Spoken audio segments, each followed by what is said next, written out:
Bonjour, je suis ravie de vous retrouver pour cette huitième vidéo de notre petit marathon de décembre. Je prends beaucoup de plaisir à tourner les vidéos, mais surtout à lire vos commentaires, à vous découvrir aussi un petit peu. Voilà, je trouve que je suis vraiment contente finalement j'hésitais au départ parce que je suis assez fatiguée et bah, les vidéos, même si moi elles sont très simples, ça prend quand même un peu d'énergie. Et puis j'avais peur de ne pas avoir grand chose à raconter. Bon, ça, je suis rassurée.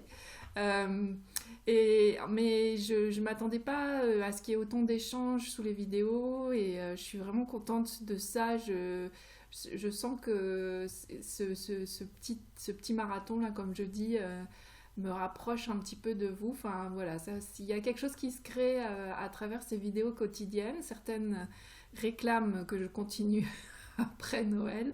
Je ne pense pas que je ferai autant de vidéos après Noël, c'est vraiment un moment exceptionnel, mais peut-être qu'il y aura d'autres moments dans l'année où je ferai voilà, des petites séries comme ça, parce que c'est vrai que ça permet de vraiment creuser chaque sujet.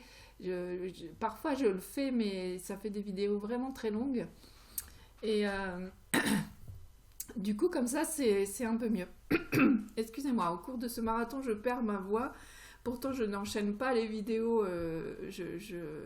Voilà, aujourd'hui, c'est ma première vidéo.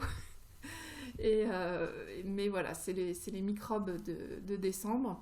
Donc, la question du jour, c'est quel est ton moment préféré pour écrire?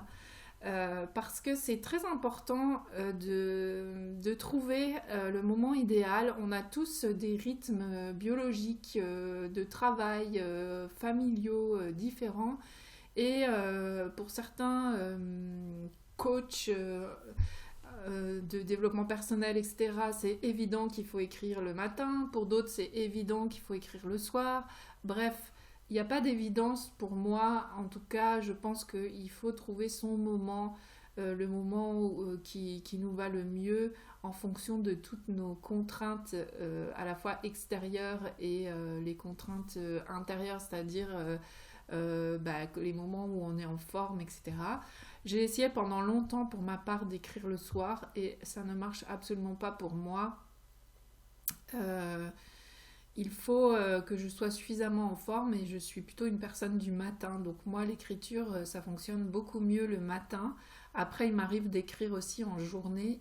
Euh, Par exemple, mon rituel, pardon, ma routine d'écriture quand je tiens un carnet familial hebdomadaire, comme j'ai pu vous le montrer dans d'autres vidéos, il y a des années où j'écrivais euh, euh, à la semaine, bah là j'avais ma routine d'écriture le dimanche et j'écrivais le dimanche après-midi. C'était vraiment un petit moment où je me retrouvais dans mes carnets, mais j'ai souvent cette routine-là du dimanche après-midi parce que bah, dans notre rythme familial, on se retrouve plutôt le samedi avec mes enfants, mes petits-enfants. Et le dimanche, c'est la journée avec mon mari tranquille où il prépare ses repas pour la semaine. Et voilà. Et quand il est en cuisine, en général, c'est le dimanche après-midi. Et moi, je fais j'écris. Donc il y a ce moment-là.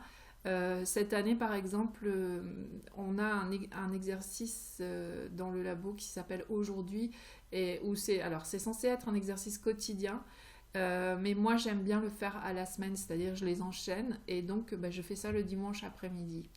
Parce que j'ai repéré que dans ma semaine, c'était le moment où le plus régulièrement on était à la maison. Je travaille mais assez peu le dimanche. Donc c'était plus facile pour moi d'être régulière à ce moment-là. Pour d'autres, ce sera un autre jour de la semaine, un autre moment de la semaine. Et sinon, pour mon écriture quotidienne, comme les pages du matin, ou bah, là cette année, j'avais un carnet au jour le jour pour mon écriture de la vie familiale, de récit de vie, pardon. Bah là, ça c'est plutôt le matin. Moi, je commence à travailler seulement à 11 heures. Évidemment, je suis à mon compte, donc je m'organise comme je veux. Quand j'ai vraiment beaucoup, beaucoup de travail, ça m'arrive de commencer avant. J'ai à peu près un temps de travail équivalent à un mi-temps.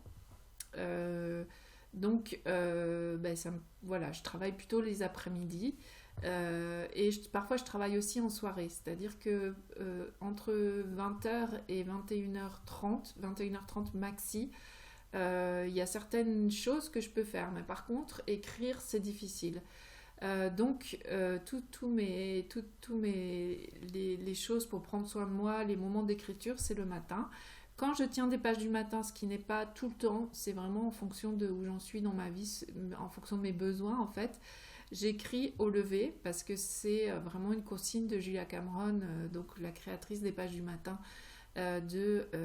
d'écrire au moment du réveil parce que ça permet de faire le lien aussi parfois avec les rêves. C'est encore très frais dans notre tête, donc de faire vraiment, c'est la première chose qu'on fait. Donc en général, je me prépare un thé, ma première tasse de thé de la matinée, parce qu'en général j'en bois toute la matinée, j'écris ma page du matin. Mes pages du matin. Quand je n'écris pas mes pages du matin, je préfère commencer ma matinée par lire et j'écris après. En général, je prends mon petit déjeuner et puis j'écris après. Voilà, parfois je vais marcher aussi avant d'écrire. Vous voyez, tout ce qui est je prends soin de moi, c'est plutôt le matin chez moi. Aussi parce que j'ai remarqué que si je commençais ma journée par travailler, j'avais beaucoup moins d'élan après pour faire les choses qui font que je me sens bien et que je prends soin de moi. Et c'est dommage. Et comme j'ai quand même suffisamment d'énergie pour travailler l'après-midi, et le travail, il faut le faire de toute manière, on ne peut pas y échapper. Alors moi, j'ai de la chance parce que c'est quand même un travail très plaisant.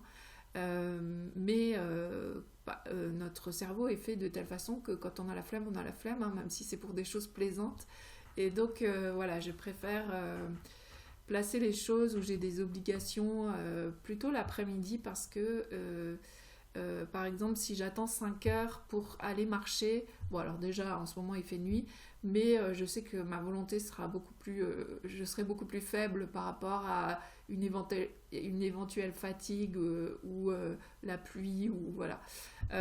Alors que quand je sais, je me lève, je lis, je bois un thé, je pars marcher, ça fonctionne pour moi. Voilà, donc en résumé, j'ai trouvé mes moments à moi pour écrire. C'est important, je pense, de vraiment prendre le temps de savoir quel est votre moment ou vos moments. C'est important pour moi aussi, si j'élargis l'histoire, le moment préféré pour écrire, c'est important que je sois... je sais que je ne vais pas être dérangée. L'idéal, c'est que je suis dans mon environnement, etc. Si je suis par exemple en vacances avec des proches, je n'écris pas. Si vous voulez, si on prend mon moment préféré dans l'année, je sais qu'il faut que je sois quand même dans une certaine routine. Alors évidemment, si mon mari est là, c'est pas gênant, hein, mais si je suis avec des gens que je vois pas beaucoup, essentiellement en vacances en fait, là je n'écris pas. Pourtant j'ai du temps, mais je le passe avec les gens que j'aime. En fait, c'est un moment vraiment d'ouverture vers l'autre et pas d'introspection. Donc, ce qui fait que y a plein de jours où je n'écris pas, hein, et c'est pas grave. Voilà. Enfin, en tout cas, moi, c'est comme ça que je fonctionne. Donc, prenez le temps de réfléchir à vous, quel serait votre moment idéal, surtout si vous n'avez pas si vous n'avez pas trouvé l'espace pour écrire, parce que je sais qu'il y a des personnes qui regardent ces vidéos et qui n'ont pas encore trouvé l'espace pour écrire dans leur vie, mais qui ont envie d'écrire, ou alors qui écrivent pendant 2-3 jours et puis après ça disparaît de leur vie et elles trouvent ça dommage. Prenez le temps de vraiment réfléchir à quel serait ce moment idéal pour vous. Ça peut être, j'ai des clientes qui écrivent dans les transports en commun sur leur téléphone, sur leur tablette, qui posent leurs pensées comme ça. J'ai des clientes qui écrivent J'avais une cliente qui était assistante maternelle qui écrivait pendant la sieste des bébés qu'elle gardait, parce que c'était ce moment où où elle avait envie de se recentrer sur elle. Euh, j'ai des clientes qui écrivent pendant leur pause de midi au travail parce qu'elles ont la possibilité de s'isoler. Donc voilà, il y a vraiment plein de possibilités. À vous de trouver ce moment idéal, en sachant qu'évidemment, selon vos conditions de vie, moi je vis seule avec mon mari qui travaille. Donc des moments de solitude, j'en ai plein. Mais évidemment, si on a 3 enfants en bas âge, c'est plus compliqué, mais ça ne veut pas dire que c'est impossible. Mais évidemment, il faudra être moins ambitieux aussi dans ses projets d'écriture. Mais ça ne veut pas dire que c'est pas possible de le faire. C'est juste qu'il faut trouver des espaces dans sa journée, c'est un peu plus compliqué et ça va demander un peu plus de rigueur aussi pour se garder cet espace pour soi, qui est un espace précieux. Donc je vous conseille, si c'est votre cas, d'avoir une vie très très occupée avec beaucoup de monde autour de vous, dont des personnes dont vous devez vous occuper, parce que ça peut être des enfants en bas âge, mais ça peut être aussi des parents qui ont besoin d'une personne aidante. Enfin voilà, il y a plein de cas, de situations différentes. Donc c'est important de vous réserver cet espace privilégié, même c'est juste un quart d'heure par semaine. Voilà. C'est tout pour cette vidéo à propos du moment préféré pour écrire. J'attends de lire vos petits commentaires en dessous de cette vidéo et je vous dis à demain pour la suite. Salut!